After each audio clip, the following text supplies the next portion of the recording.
جہنم کے اس طبقے میں جائیں گے، یا تباہی ہے نماز پڑھنے والوں کے لیے۔ اچھا، یہ کون سے نمازی ہیں جن کے بارے میں کہا گیا کہ جہنم کا ایک خاص مقام ہے، خاص طبقہ ہے، ویل یا تباہی ہے ان کے لیے؟ کون سے لوگ ہیں بتایا گیا ہے، ان کی ایک صفت بتائی گئی، گیا نماز کی روح، الذین هم عن صلاتهم ساہون، جو اپنی نماز سے سہو کرتے ہیں، اپنی نماز میں سہو نہیں کرتے۔ ایک ہے سہو فی الصلاۃ، ایک ہے سہو عن الصلاۃ، دونوں میں زمین اور آسمان کا فرق ہے۔ نماز میں سہو یہ تو ہمارے نبی سے ہوا ہے، حدیث ذوالیدین موجود ہے، علماء جانتے ہیں کہ آپ نے ظہر کی 4 رکعتیں پڑھانے کے بجائے 2 رکعت پڑھا دی اور سلام پھیر دیا۔ نماز میں سہو ہوا تو سہو فی الصلاۃ یہ تو ہو سکتا ہے، اور آدمی سے نماز میں سہو ہو جائے تو سجدے سہو، تو سہو فی الصلاۃ یہ تو فطری ہے، نیچرل ہے، آدمی نماز میں سہو کر سکتا ہے، نماز میں اس سے سہو ہو سکتا ہے۔ تو سہو فی الصلاۃ یہ تو ہمارے نبی سے ہوا، اور اکثر ہم لوگ نماز میں بھول جایا کرتے ہیں، 3 رکعت پڑھی کہ 4 رکعت پڑھا، تو سہو فی الصلاۃ اس پر کوئی گرفت نہیں ہے۔ گرفت کس پر ہے؟ سہو عن الصلاۃ پر ہے۔ سہو فی الصلاۃ پر نماز میں سہو پر گرفت نہیں، سہو عن الصلاۃ نماز سے سہو پر گرفت ہے۔ نماز سے سہو جس پر گرفت ہے کیا ہے؟ سہو فی الصلاۃ سمجھ میں آیا؟ نماز میں سہو جس پر گرفت نہیں وہ سمجھ، یہ نماز سے سہو ان جو تجاوز کے لیے آتا ہے عربی میں، وہاں للتجاوز، جیسے انگلش میں آف آتا ہے، آف آتا ہے، وہ ڈبل ایف رہتا ہے نا۔ He went off the main road, ادھر سیدھا جا رہا تھا، اتر کر کے ادھر چلا گیا دوسری پگڈنڈی کے اوپر، مین روڈ سے آف ہو گیا، اسی معنی میں ان آتا ہے جی۔ تو ان صلاتہم اپنی نماز سے سہو کرتے ہیں، یہ سہو عن الصلاۃ کیا ہے؟ سہو فی الصلاۃ میں جان بوجھ کر کے آدمی غلطی نہیں کرتا، سہو عن الصلاۃ میں جان بوجھ کر کے آدمی غلطی کرتا ہے، یہ فرق ہے سہو فی الصلاۃ سہو عن الصلاۃ میں۔ سہو فی الصلاۃ میں آدمی جان بوجھ کر کے غلطی نہیں کرتا، سہو عن الصلاۃ میں جان بوجھ کر کے آدمی غلطی کرتا ہے۔ ظاہر ہے کہ جس میں جان بوجھ کر کے غلطی نہیں کی ہے اس پر تو گرفت نہیں ہے، جان بوجھ کر غلطی کی ہے تو گرفت ہے، لہذا سہو فی الصلاۃ پر گرفت نہیں، سہو عن الصلاۃ پر گرفت ہے۔ الذین هم عن صلاتهم ساہون، یہ سہو عن الصلاۃ کیا ہے؟ آئیے دیکھتے ہیں۔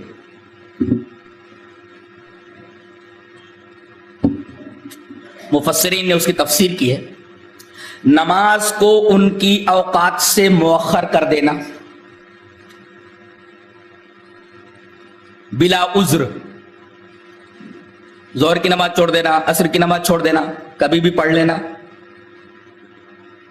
نماز کو ان کی اوقات سے، ان کے اوقات سے مؤخر کر دینا سہو عن الصلاۃ۔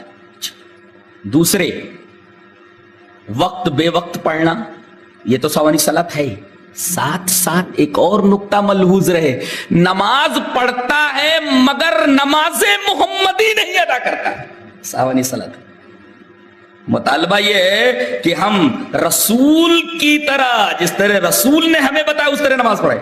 مسند احمد کی وہ روایت تو آپ کے سامنے ہے، صلو کما رأیتمونی اصلی۔ عجیب بات تو یہ ہے کہ یہ سورہ کریمہ جس لفظ سے شروع ہو رہی ہے نا، نماز میں بھی وہی لفظ موجود ہے، رأیتا کا، رأیت الذی یکذب بالدین، وہی لفظ یہاں بھی ہے، صلو کما رأیتمونی اصلی، تم اسی طرح نماز پڑھو جس طرح تم نے مجھے نماز پڑھتے ہوئے دیکھا ہے، کسی اور کی نماز نہیں چلے گی، محمد صلی اللہ علیہ وسلم نے جو نماز پڑھی ہے وہ نماز چلے گی۔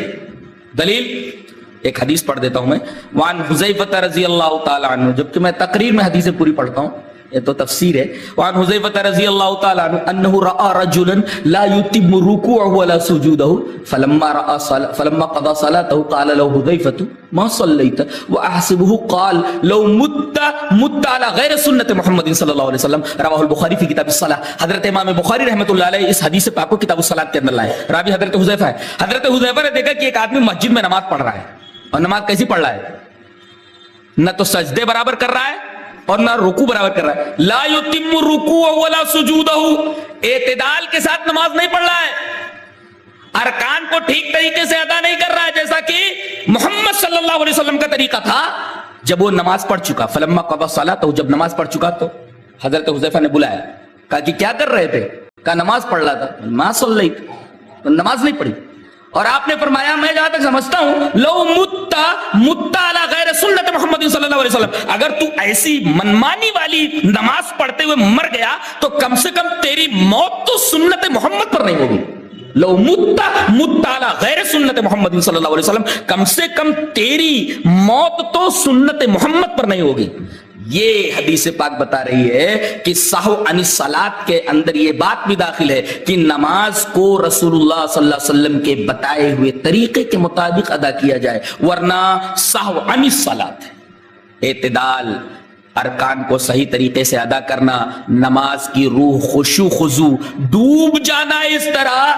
پہلے تو یہ سمجھے کہ وہ اللہ کو دیکھ رہا ہے, اور ایسا تصور نہ ہو سکے تو یہ تصور باندھے کہ کم سے کم اللہ اسے دیکھ رہا ہے. اگر یہ تصور بندھتا ہے تو سمجھو خشوع خضوع ہے اس کی نماز میں, اور اس کی نماز محمد صلی اللہ علیہ وسلم کے طریقے کے مطابق ہے. تو فویل للمصلین, جہنم ہے, تباہی ہے نماز پڑھنے والوں کے لیے. یہ کون سے نمازیوں کے لیے؟ جو خالی مصلی ہیں, مقیم الصلاۃ نہیں. جی, مطالبہ خالی نماز کا نہیں ہے, مطالبہ اقامت صلاۃ کا ہے, اور یہی دعا ابراہیمی ہے, رب اجعلنی مقیم الصلاۃ. یہ نہیں فرمایا رب اجعلنی مصلیا, اے اللہ مجھے مصلی بنا دینا. کیا فرمایا, کیا دعا کی انہوں نے؟ قرآن میں سورہ ابراہیم میں حضرت ابراہیم کی دعا ہے, رب اجعلنی مقیم الصلاۃ, اے میرے رب مجھے تو مقیم الصلاۃ بنا. مقیم الصلاۃ نماز کا سیدھا کرنے والا. میتھمیٹکس کے طلبہ بیٹھے ہوئے ہیں, زاویہ قائمہ کیسا ہوتا ہے؟ زاویہ قائمہ 90 ڈگری کا ہوتا ہے, 90 ڈگری کا ہوتا ہے. یعنی کسی پلر کو اگر کھڑا کیا جائے اور ہر طرف سے 90 ڈگری کا زاویہ بن جائے تو یہ پلر زاویہ قائمہ ہے. زاویہ قائمہ ہے, زاویہ قائمہ, زاویہ قائم. جلدی سے ہم لوگ کیا بولتے تھے؟ زاویہ قائمہ, زاویہ قائمہ. زاویہ موصوف ہے, قائمہ اس کی صفت ہے, اور وہی لفظ یہاں ہے. اور وہ تو شروع میں کہہ دیا گیا کہ ہمیں مسلین نہیں چاہیے, ہمیں مقیمین الصلاۃ چاہیے. الف لام میم ذالک الکتاب لا ریب فیہ ھدی للمتقین الذین یؤمنون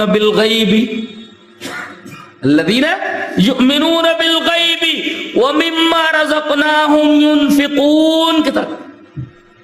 جگہ جگہ آپ دیکھیے کہ اللہ تبارک و تعالی نے نماز کے ساتھ اقامت کا لفظ, اقاموا الصلاۃ وآتوا الزکاۃ, اقاموا الصلاۃ وآتوا الزکاۃ, اقاموا الصلاۃ وآتوا الزکاۃ. اور دعا ابراہیمی میں خاص طور سے یہ لفظ اقامت لانا اسی فلسفے کی طرف مشیر ہے. رب اجعلنی مقیم الصلاۃ, اے میرے رب مجھے تو نماز کا قائم کرنے والا بنا, اس کا ہر رکن زاویہ قائمہ ہو جناب محمد رسول اللہ صلی اللہ علیہ وسلم کے طریقے کے مطابق. تو فویل للمصلین, تباہی ہو, جہنم ہو نماز پڑھنے والوں کے لیے. کون سے نمازیوں کے لیے؟ جن کی یہ صفت ہو جو اپنی نماز میں سہو تو کرتے ہیں مگر سہو وہ معاف ہے, سہو عن الصلاۃ کے مرتکب ہوتے ہیں. اب یہاں کیا معلوم ہوا؟ رسمی نمازی اگر دیکھنا ہو تو مصلی دیکھ لو, اور حقیقی نمازی دیکھنا تو مقیم الصلاۃ دیکھ لو. نہیں سمجھا؟ رسمی نمازی دیکھنا کیسے بھی نماز پڑھ لیتا ہے,